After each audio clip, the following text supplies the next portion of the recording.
এটা তো সহজ প্রশ্ন, একেবারেই সহজ প্রশ্ন। বাইবেলের কোন ভার্সনটা সঠিক? আর মুসার কথাগুলোর যৌক্তিকতা কি? মুসা বেঁচে থাকা অবস্থায় লিখলেন যে তিনি মারা গেছেন, কেউ জানে না আমার কবর কোথায়। আপনি মুসার কথা দর্শকদের বিচার করতে দিন, কোন উত্তরটা ঠিক আর কোন উত্তরটা ঠিকভাবে দেয়া হয়নি।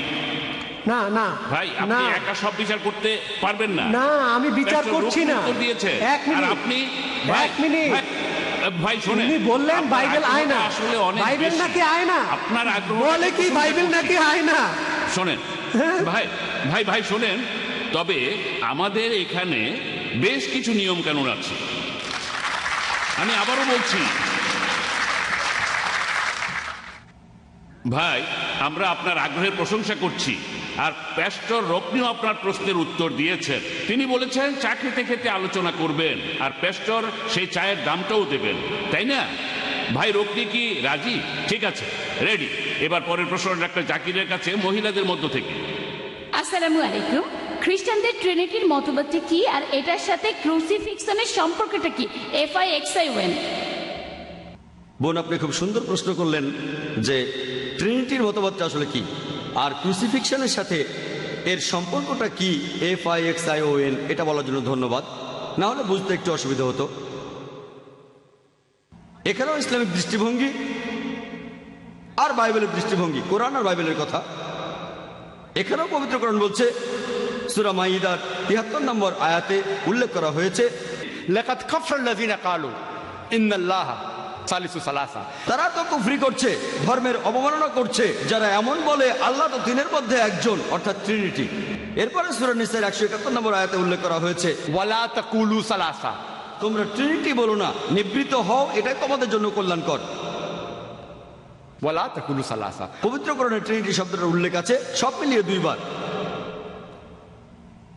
কিন্তু যদি বাইবেল খুঁজে দেখেন, পুরো বাইবেলের ভেতরে ট্রিনিটি শব্দটা একবারও উল্লেখ করা হয়নি। যদি আপনারা এই বাইবেলটা পড়েন, এটা আকারে পবিত্রকরণের তুলনায় প্রায় দ্বিগুণ। এখানে অক্ষরগুলো আকারে ছোট, এখানে আরবি আর ইংরেজিতে ব্যাখ্যা করা হয়েছে। এই বাইবেল আসলে আকারে পবিত্রকরণের দ্বিগুণের চাইতেও বেশি। বাইবেলের কোথাও ট্রিনিটি শব্দটা পাবেন না, কোথাও না। কাছাকাছি যে অনুচ্ছেদটা আপনারা এখানে পেতে পারেন যেখানে ট্রিনিটির কথা বলা হচ্ছে, সেটা আছে ফার্স্ট এপিস্টল অফ জনে 5 নম্বর অধ্যায়ের 7 অনুচ্ছেদে বলা হয়েছে, স্বর্গে 3 জন সবার হিসাব রাখবে, মহান পিতা, পুত্র আর পবিত্র আত্মা, আর এই 3 জন এক। ট্রিনিটির মতবাদে কাছাকাছি অনুচ্ছেদটা ফার্স্ট এপিস্টল অফ জন 5 নম্বর অধ্যায়ের 7 অনুচ্ছেদ। তবে এখন যদি রিভাইজড স্ট্যান্ডার্ড পড়েন, এটা হলো কিং জেমস ভার্সন। এই বাইবেলটা খ্রিস্টানদের মধ্যে জনপ্রিয়। এটা রিভাইজড স্ট্যান্ডার্ড ভার্সন। ভাই জানতে চাচ্ছিলেন কোন ভার্সন? আমি এখানে 5 মিনিটের মধ্যে সব উত্তর দেওয়ার চেষ্টা করছি। এটা হলো রিভাইজড স্ট্যান্ডার্ড ভার্সন, নতুন ভার্সন। ভার্সন মানে এর এক একটা এক এক রকম। আর খ্রিস্টানদের এরকম 24,000 সংস্করণ আছে এই বাইবেলের, তবে কোনোটাই একরকম না। এটা হলো নিউ কিং জেমস ভার্সন, প্যাস্টরের কাছে আছে। এটা ডুয়েই ভার্সন। এখানে আছে 73টা বই, এখান থেকে 7টা বই বাদ দেওয়া হয়েছে। অনেকেই 7টাকে বলে এগুলো বানানো হয়েছে। কারা এমনটা করেছে? প্রটেস্ট্যান্টরা। প্যাস্টরের বাইবেলটা নিউ কিং জেমস ভার্সন, এখানে 66টা বই আছে। এটা আলাদা বাইবেল, এমন বিভিন্ন বাইবেল আছে অনেক। IRF-এ 25টারও বেশি ভার্সন আর 200-রও বেশি টাইপের বাইবেল আছে। IRF-এ দেখতে পারেন।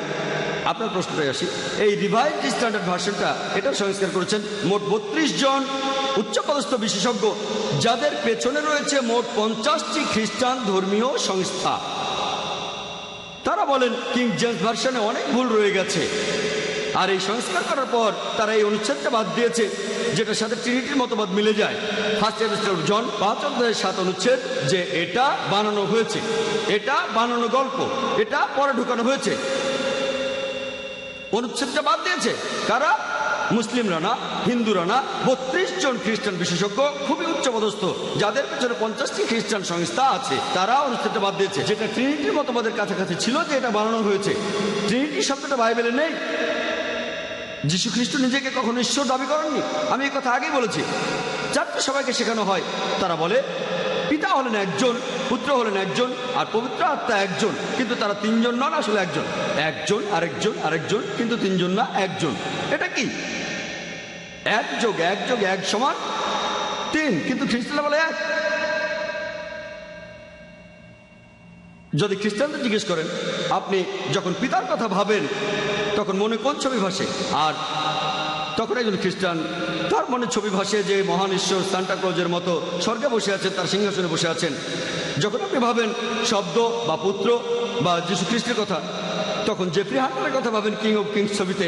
জেফ্রি হান্টার, সোনালি চুল, শ্বেতাঙ্গ, দেখতে ইহুদিদের মতো না, তার নাকটাও খাড়া, এরকম জেফ্রি হান্টার।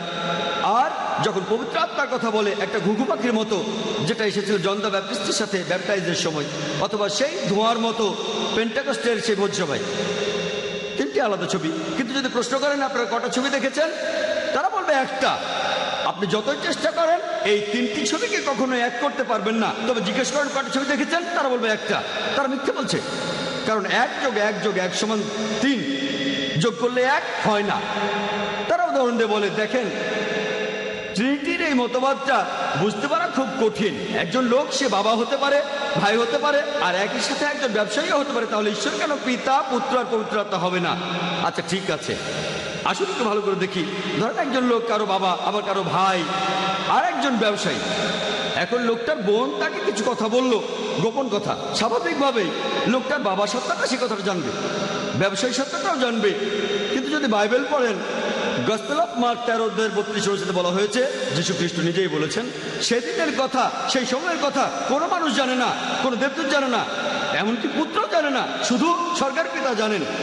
তার মানে শেষ বিচারের দিনের কথা যীশু খ্রিস্ট জানে না, দেবদূতরাও জানে না, পবিত্র আত্মাও জানে না, শুধু মহান ঈশ্বরই জানেন। তার মানে এই তিনজন আসলে এক নন, তিনজন আসলে এক নন। এই ট্রিনিটি এমন একটা মতবাদ যেটা অযৌক্তিক। যতই চেষ্টা করেন এটা ব্যাখ্যা করতে পারবেন না। যেমন ধরেন খ্রিস্টানরা বলে যে যীশু খ্রিস্ট ক্রুশবিদ্ধ হয়ে মারা গেছেন, তার মানে কি বলবেন যে ঈশ্বর ক্রসে মারা গেছেন?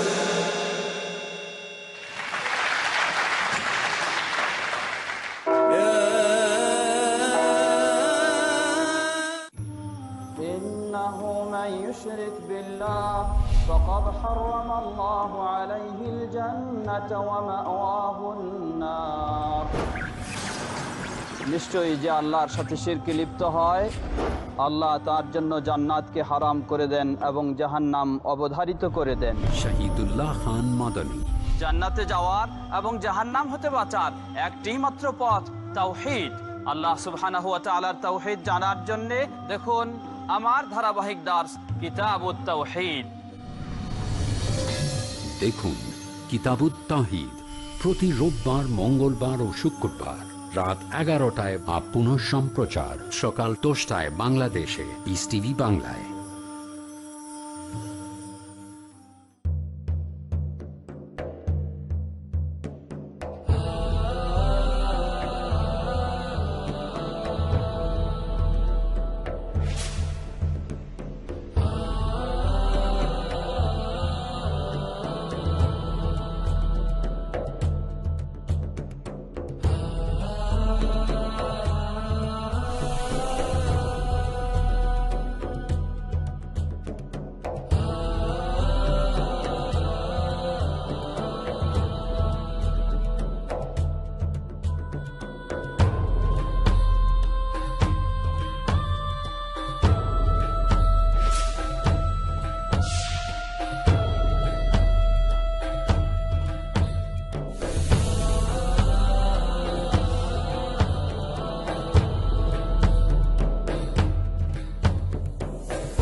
পিস টিভি বাংলা, মানবতা সমাধান।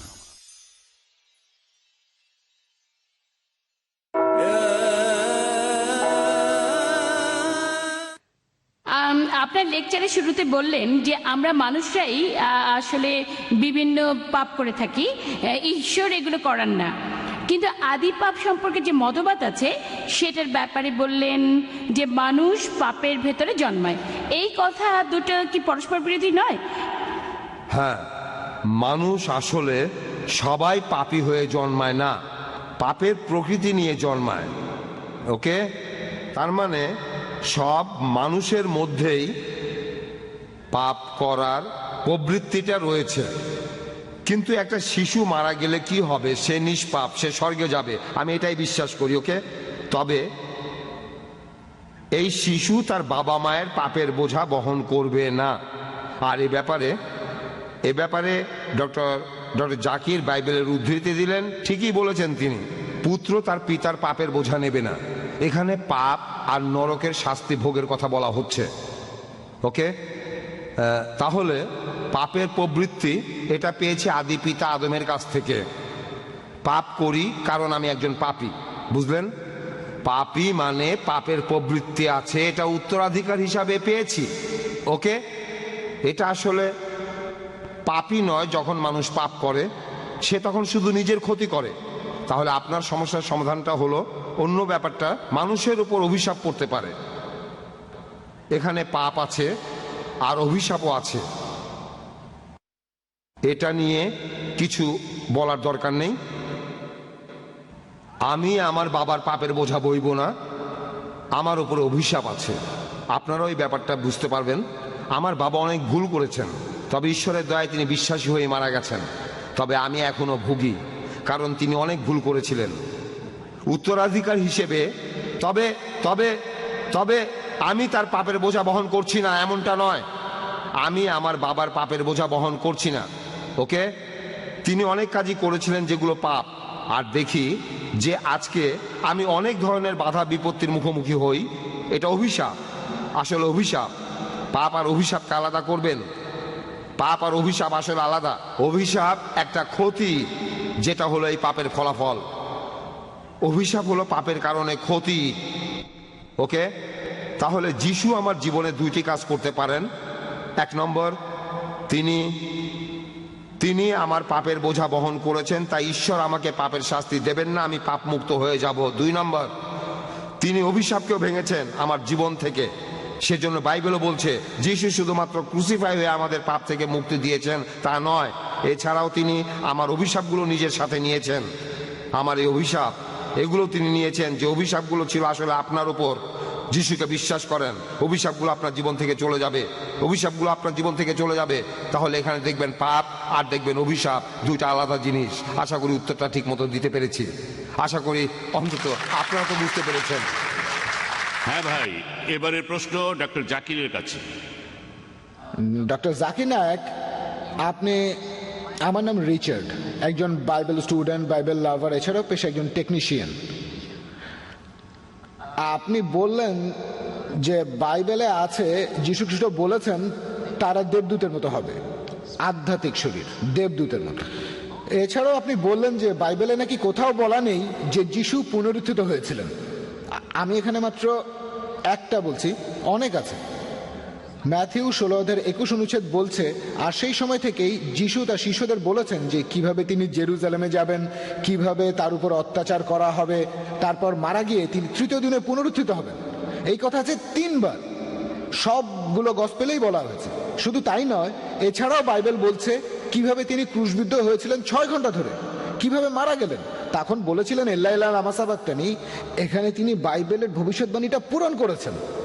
আর দেখবেন যে 4টা গসপেলই বলছে তার মৃত্যু, সমাধি আর পুনরুত্থান সম্পর্কে। এখন বললেন যে যিশু মিথ্যা বলেন না, তিনি আধ্যাত্মিক শরীরের কথা বলছিলেন, সেটা আলাদা কথা। আত্মার রূপ এক জিনিস, আধ্যাত্মিক শরীর আরেক জিনিস। কখনো কখনো আমরা দেবদূতের চেয়ে ভালো, কখনো পশু চাইতেও খারাপ। আসলে যিশুর পুনরুত্থানের ব্যাপারটা আলাদা। আমি আসলে এখানে কোনো তর্ক করতে আসিনি, আমি এসব জেনেছি ঈশ্বরের অসীম করুণায়। আর আমি আপনার 14টা প্রশ্নের সবগুলোর উত্তর দিতে পারবো। একদিন আমি ইসলামিক রিসার্চ ফাউন্ডেশনে এসে আপনার সবগুলো প্রশ্নের উত্তর দেবো, বিতর্ক করার জন্য না, আমি আনন্দের সাথেই বলবো। আর কথাটা সত্যি, ট্রিনিটি শব্দটা বাইবেলে নেই, শব্দটা নেই, কিন্তু যীশু খ্রিস্ট ঈশ্বর, এই কথাটা আমি আপনাকে বিভিন্নভাবে প্রমাণ করে দিতে পারি। আপনাকে আমি এটা দেখিয়ে দিতে পারি। আমার কাছে এখানে কিছু লিফলেট আছে, বাইবেলের মধ্যে অঙ্কের বিস্ময়কর খেলা আছে। এটা প্রমাণ হয় যে বাইবেলই সত্যি, এটাই প্রমাণ। Bible perfect. তাই আমার কাছ থেকে আপনারাও কালেক্ট করে নিতে পারেন বাইবেলের সত্যতার আপনার প্রমাণ। প্রশ্ন, আপনার Please, প্রশ্নটা। please। আমার প্রশ্নটা হলো, যীশু খ্রিস্ট অনেকবারই বলেছেন তিনি মারা যাবেন, তারপরে পুনরুত্থিত হবেন। আপনাকে আমি আরো অনেক উদ্ধৃতি দিতে পারি। 20 অধ্যায়ের 19 অনুচ্ছেদ বলছে যীশু খ্রিস্ট ক্রুশবিদ্ধ হয়ে মারা যাবেন, তারপর তৃতীয় দিনে যীশু খ্রিস্ট আবার পুনরুত্থিত হবেন।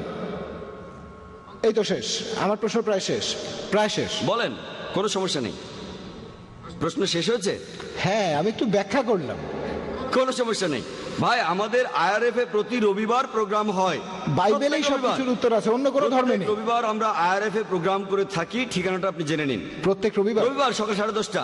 সেখানে আমার লেকচার শেষ হলে আপনি যে কোনো প্রশ্ন করতে পারেন, এমনকি কোরআনের সমালোচনা করতে পারেন, কোরআনের বিরুদ্ধেও বলতে পারেন, সমস্যা নেই। আপনার কথা সাদরে গ্রহণ করবো, আমরা আলোচনা করতে চাই, একে অন্যকে ভালোভাবে আমি বুঝতে বাইবেল চাই। নিয়ে বলতে ভাই, বাইবেল নিয়েও জিজ্ঞেস করতে পারেন, সমস্যা নেই। আমি বাইবেল সম্পর্কে আপনাকে জানাবো। হ্যাঁ, অবশ্যই বলবেন। যেমন একটু আগে বললেন, ভাই একটু আগে গসপেল অফ ম্যাথিউ থেকে উদ্ধৃতি দিলেন। কোন উদ্ধৃতি? যিশু বলেছেন তিনি মারা যাবেন, তারপর উত্থিত হবেন। তিনি নিজেই বলেছেন, আমিও মানি, আমরা সবাই মানি যে তিনি মারা গিয়ে উত্থিত হবেন, দ্বিতীয়বার আসার পর মারা গিয়ে উত্থিত হবেন।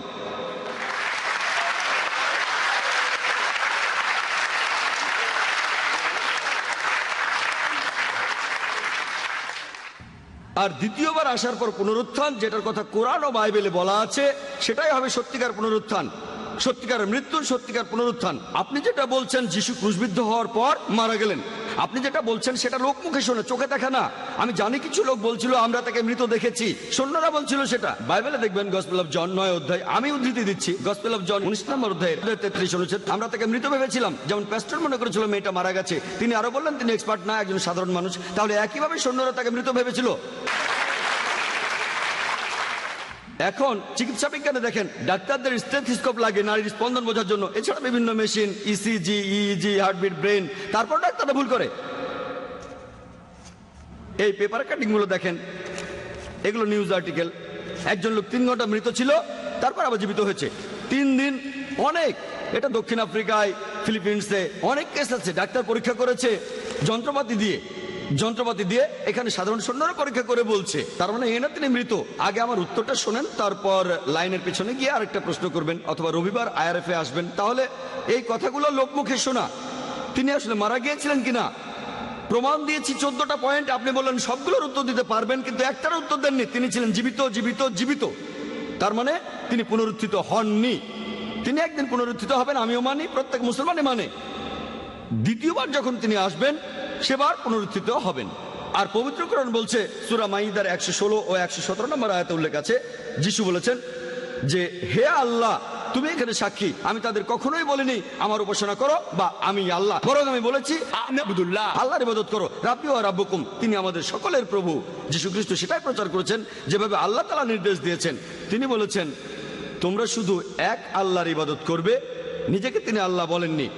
আমি এই কথা আগেও বলেছি, গোটা বাইবেলে স্পষ্ট করে আপনি কিছুই পাবেন না। আপনি বললেন বাইবেলে নাকি এমন কথা আছে যিশু বলেছেন তিনি ঈশ্বর, গোটা বাইবেলে স্পষ্ট করে বলা আছে এমন কথা কোথাও পাবেন না যেখানে যিশু তার নিজের মুখে নিজেকে ঈশ্বর দাবি করেছেন আর বলেছেন আমার উপাসনা করো। হ্যাঁ, তিনি আবার আসবেন, তিনি আবার আসবেন। কি জন্য? কোরআন বলছে, সূরা নিসার 158 নম্বর আয়াতে উল্লেখ করা হয়েছে যে আল্লাহ সুবহানাহু ওয়া তাআলা তাকে নিজের কাছে তুলে নিয়েছেন, তাকে জীবন্ত তুলে নিয়েছেন। কি জন্য? দ্বিতীয়বার আসার পর তিনি আমাদের নতুন কিছু শেখাবেন না।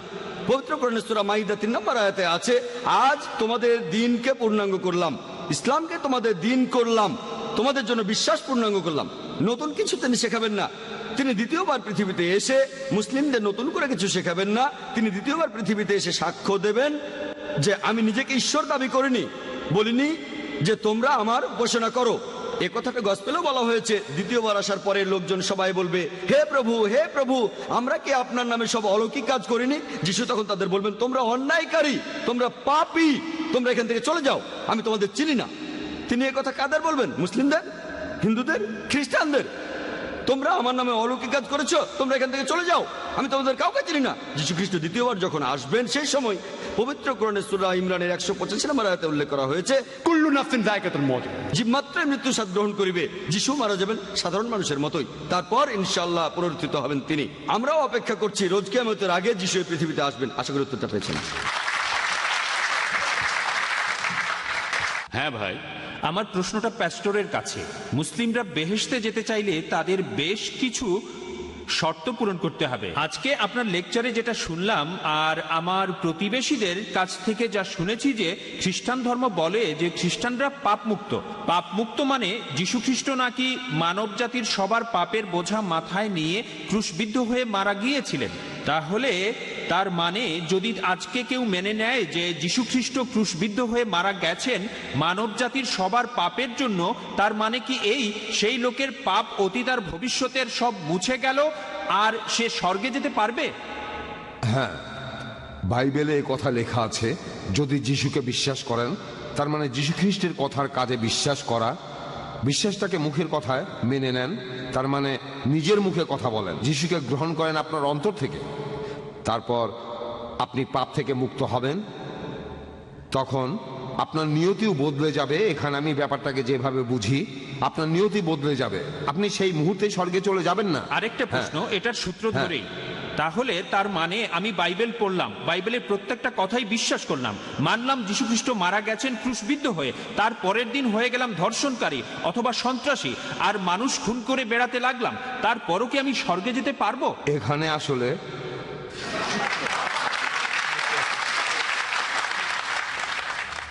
যদি আপনি আজকে সত্যি সত্যি যীশু খ্রিস্টকে বিশ্বাস করেন, আগামীকাল আপনি ধর্ষণ করবেন না।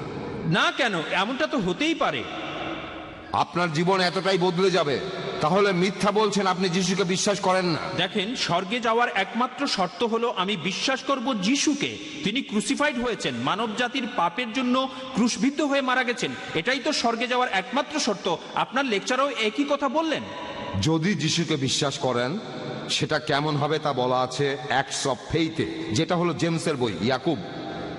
যদি আপনার বিশ্বাসটা মিথ্যা না হয়, বোকা না হয়, এই বিশ্বাসটাই আপনার জীবনটাকে চালাবে।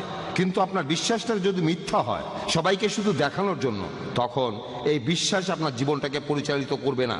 ধরেন আজকে আমি একজন অপরাধী, যিশুকে বিশ্বাস করলাম আর অনুতপ্ত হলাম, পাপ থেকে মুক্তি চাইলাম। সবকিছুর মূলে আছে যিশু খ্রিস্টকে বিশ্বাস করা। অনুতপ্ত মানে আমি বদলে গেছি, নতুনভাবে পথ চলছি, আমি নতুন করে আর কোনো পাপ করছি না। ঈশ্বর আমাকে সাহায্য করলে আমিও সফল হব, আবার আগের মতো করে পথ চলতে শুরু করব, আমার জীবন বদলে যাবে। এখন আমি ভুল করতে পারি, তার মানে এই না যে আমি বিশ্বাসটা ত্যাগ করেছি। একটা বাচ্চা ছেলে তার বাবাকে ভালোবাসে, তারপর মাঝে মধ্যে সে তার বাবাকে অমান্যও করে। এই অমান্য করার একটা সীমা আছে, ওকে? অমান্য করার একটা সীমা আছে, প্রত্যাখ্যানের বিদ্রোহের একটা সীমা আছে। তাই আমি সংক্ষেপে বলি, যদি আমি যিশুকে বিশ্বাস করি, আমি ঈশ্বরের কাছে ক্ষমা চাইব, আমাকে পাপ মুক্ত করবেন। যদি সত্যি সত্যি যিশুকে বিশ্বাস করি, ঈশ্বর সব জানেন যে আমার মুখের কথা সত্যি কি না, তারপর এটা আমার জীবন পরিচালিত করবে। আমি একবার কুয়েতে ছিলাম, ইসলামের অনেকেই সেখানে শব্দ নিয়ে খেলা করে। একবার এক লোক বলেছিল যে সে একজন মুসলিম, সে তখন কালেমাও পড়েছিল, কারণ সে তার স্ত্রীর কাছ থেকে ছেলে মেয়েদের ভার নিতে চেয়েছিল। তখন এক লোক তাকে বুদ্ধি দিল, যদি এটা বলেন তখন শরিয়া এ কথা বলবে, বাচ্চারা আপনার কাছে থাকবে, কারণ আপনার স্ত্রী খ্রিস্টান, তখন সব আপনার পক্ষে যাবে। তাই সে করলো, সে তাই করলো। তারা তখন মোল্লাকে বলল, মানে সেখানকার বিচারক, লোকটা মুখে কালেমা বলল, মন থেকে বলেনি। মোল্লা বলল, না না না, সেটা শুধু আল্লাহই বলতে পারেন। লোকটা কালেমা বলেছে, আমরাও শুনেছি, সে মুসলিম, এটা প্রমাণিত, মনের কথা শুধু আল্লাহ জানেন। এখানে তারা কিন্তু শব্দ নিয়ে খেলা করছে। লোকটা বাচ্চাদের ভার নিতে চেয়েছিল। খ্রিস্টান ধর্ম বিশ্বাসে ঈশ্বর জানেন আপনি সত্যি বলছেন কিনা। যদি সত্যি যিশুকে বিশ্বাস করেন, ঈশ্বর আপনাকে পাপ থেকে মুক্তি দেবেন। অনেক মাদকাসক্ত ঠিক এভাবেই মুক্তি পেয়েছে, চিকিৎসা করে তাদের ভালো করা যায়নি, এভাবে তারা মুক্তি পেয়েছে। এই প্রতিষ্ঠানটার নাম টিন চ্যালেঞ্জ। তাদের সাফল্যের হার এক্ষেত্রে অনেক বেশি। এমনকি সেরা মাদকাসক্ত পুনর্বাসন কেন্দ্রগুলো এমন সাফল্য দেখাতে পারেনি, তাদের সাফল্য 2 বা 3%। তারপর কি হয়, সেই রোগীরা আবারও মাদক নেয়।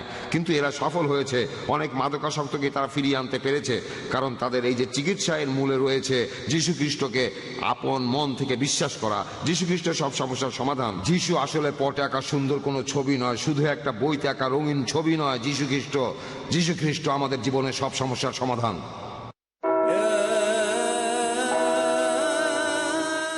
ফিল্টার করলে পানি বিশুদ্ধ হয়, ডায়ালাইসিস করলে রক্ত বিশুদ্ধ হয়, তাপ দিলে সোনা বিশুদ্ধ হয়। আমাদের কষ্টার্জিত টাকা কিভাবে বিশুদ্ধ হবে? আল্লাহ সুবহানাহু ওয়া তাআলা পবিত্র কোরআনে অনেকবার এই কথা বলেছেন, আকিমুস সালাত ওয়া আতুজ যাকাত, অর্থাৎ তোমরা নামাজ আদায় করো এবং যাকাত দাও। যাকাত দিয়ে সম্পদকে বিশুদ্ধ করুন। বর্তমানের এই যুগে ইসলামের বাণী প্রচারের জন্য স্যাটেলাইট চ্যানেল হলো সবচেয়ে সেরা মাধ্যম। পিস টিভিকে সমর্থন করুন। ডোনেশন এবং জাকাত পাঠানোর ঠিকানা IRFI আলট্রায়ন bank, quadrant code 48 Calthorpe road, Birmingham, UK। Post code B151TH। Pound account number 011-32301। Euro account number 011-32302। US dollar account number 011-32303। Short code 300083। Swift BIC code IBOBZB22। IBAN GB52 LOYD 30963401 024192। টেলিফোনে টাকা ট্রান্সফারের জন্য call করুন 442082424321। টাকা পাঠিয়ে আমাদের email করুন admin@peacetv.tv। আপনার দায়িত্ব পালন করে পুরস্কার নিশ্চিত করুন। যাকাত দিয়ে এই দায়িত্ব পূরণ করুন। Piece TV.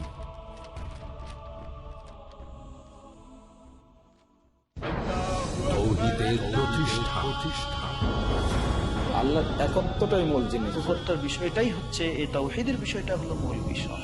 কোরআনের উপর পূর্ণ বিশ্বাস। কোরআন ও সহিহ সুন্নাহর সঠিক শিক্ষা নিয়ে সঠিক ইসলাম জেনে গোটা বিশ্বে ছড়িয়ে যেতে পারে। সুন্নাতের বাস্তবায়ন। আরেকজন মুসলিম অপরজনকে ইসলামের দিকে দাওয়াত দিবেন কোরআন এবং সুন্নাহর আলোকে। জানুন ইসলামের বুনিয়াদী নীতিসমূহ। দেখুন মুসলিম জীবনের মূল ভিত্তি। প্রতি বৃহস্পতিবার সন্ধ্যা 5:30 বা পুনঃ সম্প্রচার সকাল 6টায় বাংলাদেশে পিস টিভি বাংলায়।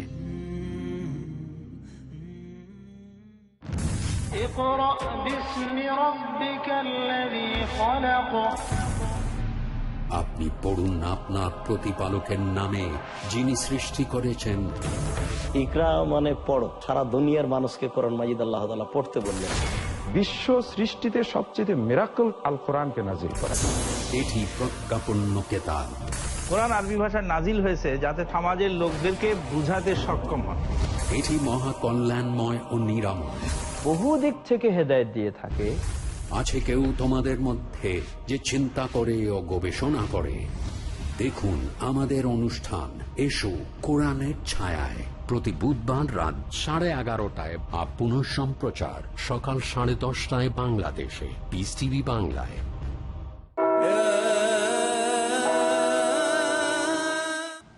আচ্ছা, এবারের প্রশ্নটা মহিলাদের মধ্য থেকে। ডক্টর জাকির, প্যাস্টর রকনিকে কেউ কি প্রশ্ন করবেন মহিলাদের মধ্য থেকে? আমাদের পাপের দায়ভার যদি আমাদের উপরে থাকে, তাহলে যিশু কেন আমাদের পাপের জন্য মারা গেলেন? আচ্ছা, আর সরি, প্রশ্নটা কি প্যাস্টর রকনির জন্য?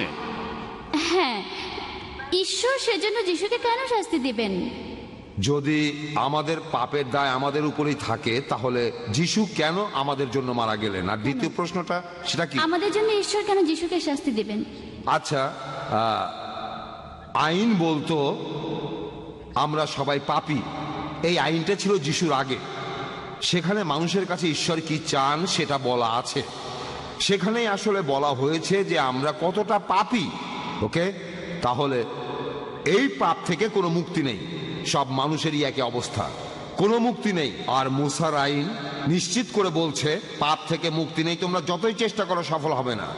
তারপর যিশু আসলেন এই চক্রটা ভেঙে দিতে। ওকে, আমি আমার লেকচারে আগেও বলেছি, যদি আমার কোনো বন্ধু আমার পাপের জন্য মারা যায়, তার মৃত্যুটা ঈশ্বরের কাছে কোনো গুরুত্বই পাবে না, কারণ সে শুধু নিজের কাজের জন্য দায়ী। তবে যিশু খ্রিস্ট একেবারেই আলাদা। যিশু এমন একজন মানুষ যিনি কখনোই মরতে পারেন না। ঈশ্বর এখানে মানুষের রূপ নিয়েছেন নিজের ঐশ্বরিক ক্ষমতাগুলোকে বাদ দিয়ে। ওকে, তিনি মানুষ হিসাবেই ছিলেন। এখানে পাপ আর বিচারের কথা যদি বলি, তিনি কখনোই মরতে পারেন না। সেজন্য তিনি একটি নিখুঁত ভেড়া। এই পৃথিবীর অন্য কেউ এতটা নিখুঁত নয় যিশুর মতো। আর সেজন্য যিশুর মৃত্যুটা খুবই মূল্যবান, ঈশ্বরের কাছে অনেক অনেক দাম। আর পুরো মানুষ জাতির পাপের বোঝা মাত্র একজনই নিতে পারে পুরো ইতিহাসে, আর তিনি হবেন অন্য সবার চেয়ে আলাদা। একমাত্র তিনি পাপের বোঝা নিতে পারবেন, অন্য কেউ এটা পারবেন না। একমাত্র যীশু খ্রিস্ট পারবেন, কারণ তিনি জীবনে কখনো কোনো পাপ করেননি। আর তাই তিনি ছিলেন বলিদানের জন্য একটা নিখুঁত ভেড়া। ব্যাপারটা এরকমই। আর যীশু খ্রিস্ট সবার চাইতে আলাদা। এটাই কারণ আমার ধারণা আপনাকে আমি কিছুটা বোঝাতে পেরেছি। হ্যাঁ, ওকে। যীশু খ্রিস্ট তিনি ছিলেন একেবারে নিষ্পাপ, তার কখনোই মরা উচিত নয়।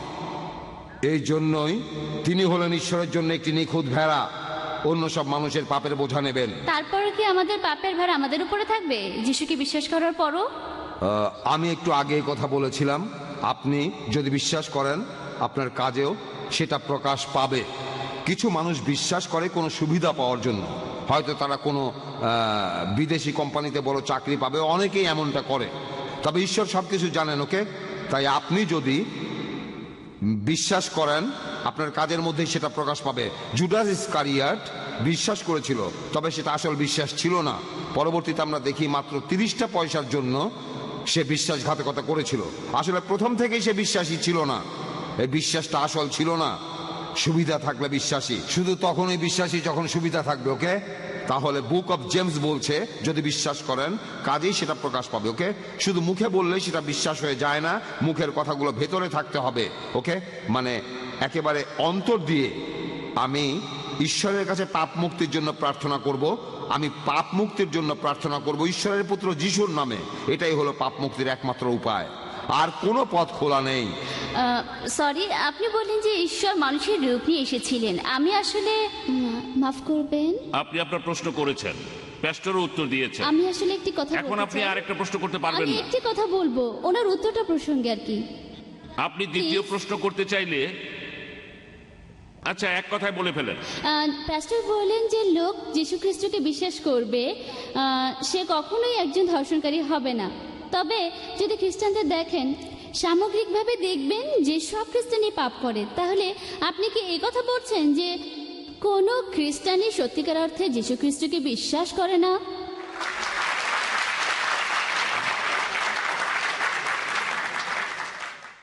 আপনি অবিশ্বাসী খ্রিস্টানদের কথা বলছেন।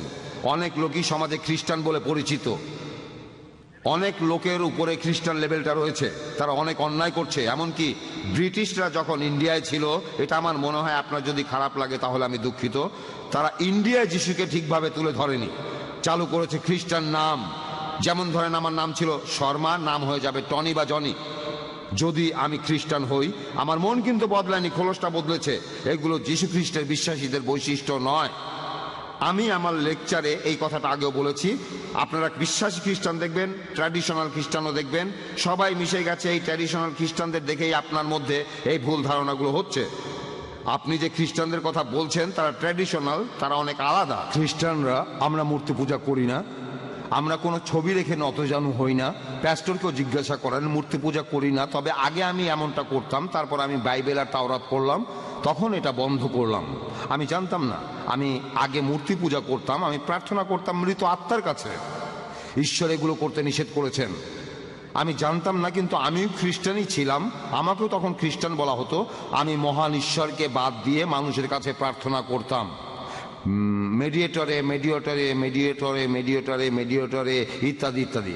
একমাত্র ঈশ্বরই ক্ষমা করতে পারেন। আর আপনি সেই খ্রিস্টানদের কথা বলছেন যাদের একটা লেভেল আছে। আমি বলছি বিশ্বাসী খ্রিস্টানদের কথা, আমি বাইবেলে বিশ্বাসীদের কথা বলছি, যে খ্রিস্টানরা বাইবেল বিশ্বাস করে, তারা খুবই ভালো খ্রিস্টান। আমি সেই খ্রিস্টানদের কথা বলছি, ওকে। তাহলে আপনি সত্যিকারের খ্রিস্টানদের দেখেননি, দেখেছেন যাদের লেভেল আছে, তাদের নামগুলো পশ্চিমা নামগুলোর মতো। আপনি বললেন যে পবিত্র বাইবেলে কথা লেখা আছে যে যখন যিশু ফিরে আসলেন তার শিষ্যরা যিশুকে দেখে ভয় পেয়ে গিয়েছিল। তিনি তো মারাই যাননি, তাহলে ভয় পাবে কেন?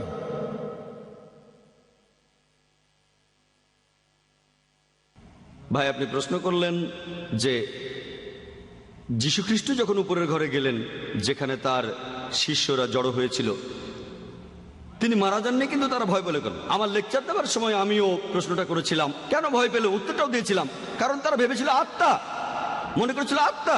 কিন্তু আপনি তো বললেন তিনি মারা গেছেন। আমি সেটাই বলছি, তারা আসলে জানতো না তিনি মারা গেছেন। আচ্ছা, ধরেন আপনি আচ্ছা, মারা বলেন। গেলেন, তারপর এখানে আসলেন, তখন ভয় পেয়ে সবাই এখান থেকে পালিয়ে যায়। হ্যাঁ ঠিক আছে, আমিও একমত। আপনি একমত? ধরেন আমি খবরের কাগজে পড়লাম যে অমুক লোক 10 তলা থেকে পড়ে গেছে, হ্যাঁ, আর সে মারা গেছে, কিন্তু আগামীকাল যদি সেই লোক আসে আমি তো ভয় পাবোই।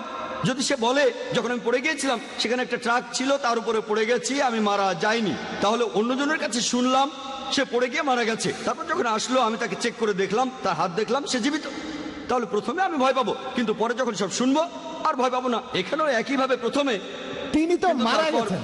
আগে উত্তরটা দেই, তারপর বলেন, সমস্যা নেই, আপনাকে সময় দেব, আরো প্রশ্ন করেন, আইআরএফ এ আসেন, আগে আমাকে উত্তরটা দিতে দেন।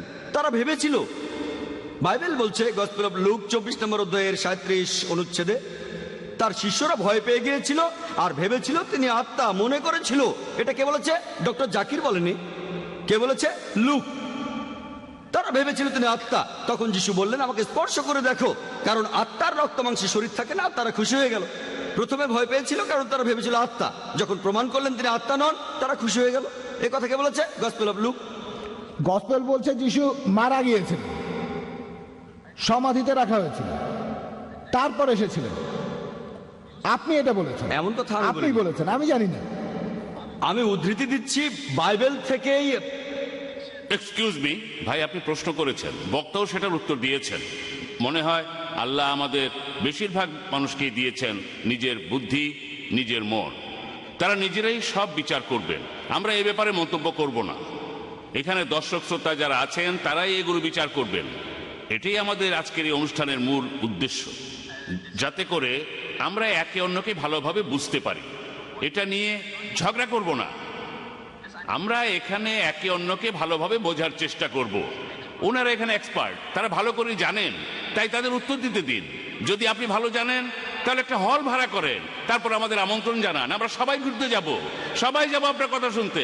হ্যাঁ ভাই বলেন। এই সব কথাগুলোই লোক মুখে শোনা। শিষ্যরা তাকে আত্মা মনে করেছিল, কারণ তারা শুনেছিল তিনি মারা গেছেন, শুনেছিল লোকজনের মুখে, তারা নিজের চোখে দেখেনি। এ কথা কে বলেছে? গসপেল অফ মার্ক 14 অধ্যায়ের 50 অনুচ্ছেদ। তাদের সবাই পালিয়ে গিয়েছিল। যিশু খ্রিস্টের জীবনের সবচেয়ে সংকটময় মুহূর্তে শিষ্যরা সবাই তাকে ত্যাগ করে চলে গিয়েছিল। এ কথা কে বলেছে? গসপেল বলেছে।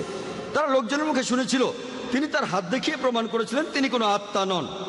আর প্যাস্টর বললেন, আগের প্রশ্নের উত্তরে তিনি মানুষের পাপ মুক্তির কথা বললেন, সেখানে প্যাস্টর বললেন আমাদের মানা উচিত যে যীশু খ্রিস্ট আমাদের পাপের জন্য মারা গেছেন, এরপরে আমাদের পাপ করা উচিত না। আমি এটা বুঝলাম না, কেউ আমার পাপের প্রায়শ্চিত্ত করে থাকলে নতুন করে পাপ করতে অসুবিধা কোথায়?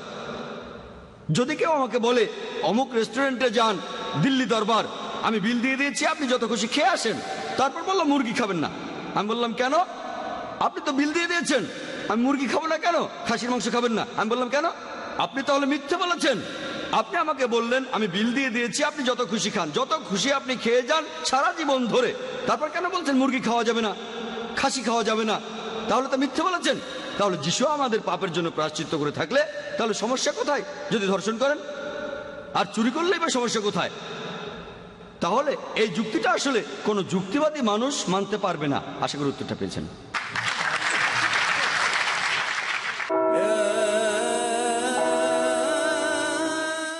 এমন ঘটনা যার মধ্যে নিহিত আছে আল্লাহর নির্দেশ, কোরআনের ঘটনা, যে ঘটনা অত্যন্ত শিক্ষণীয়। ঈমানকে শুদ্ধ করার জন্য, তাওহীদকে প্রতিষ্ঠা করার জন্য, শিরককে উচ্ছেদ করার জন্য। দাউদ আলাইহিস সালামকে রাজত্ব দিলেন, জ্ঞান দিলেন, তাকে মনোনীত করলেন।